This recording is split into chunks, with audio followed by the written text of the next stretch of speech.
Merci Madame la Présidente. Ma délégation n'avait pas l'intention d'exercer un droit de réponse si ce n'était l'intervention de l'ambassadeur du Royaume du Maroc, unique monarchie de droit divin dans le monde, qui considère qu'elle n'est pas susceptible de critique ou de devoir de redevabilité envers ses citoyens et envers la communauté internationale. Madame la Présidente, la redevabilité est une exigence démocratique et dans un forum de droits de l'homme, il est dans l'ordre naturel qu'elle soit évoquée.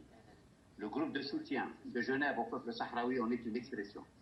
Le Royaume du Maroc doit rendre des comptes de l'occupation du territoire qu'il occupe illégalement depuis plus de 4 décennies et des violations qu'il commet au quotidien à l'endroit des civils.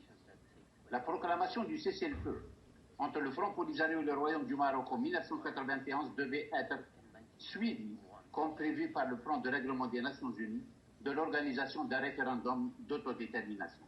À ce jour, cette perspective est entravée par la puissance occupante, le Royaume du Maroc, qui bafoue tous les droits avec la complicité silencieuse et l'inertie de certains États.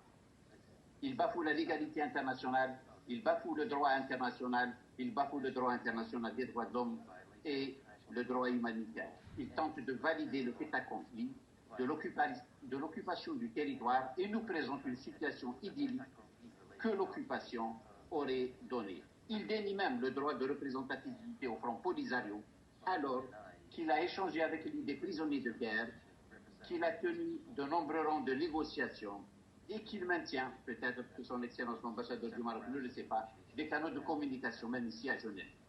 Madame la Présidente, ni la Cour de justice internationale, ni la Cour européenne n'ont reconnu que le territoire du Sahara occidental faisait partie du Royaume du Maroc. Ils ont dit expressément qu'il s'agit d'un territoire distinct. Et encore demain, la Cour du Luxembourg statuera sur la validité de l'accord d'association et de pêche et nous ne sommes pas inquiets s'agissant du résultat de ce délibéré.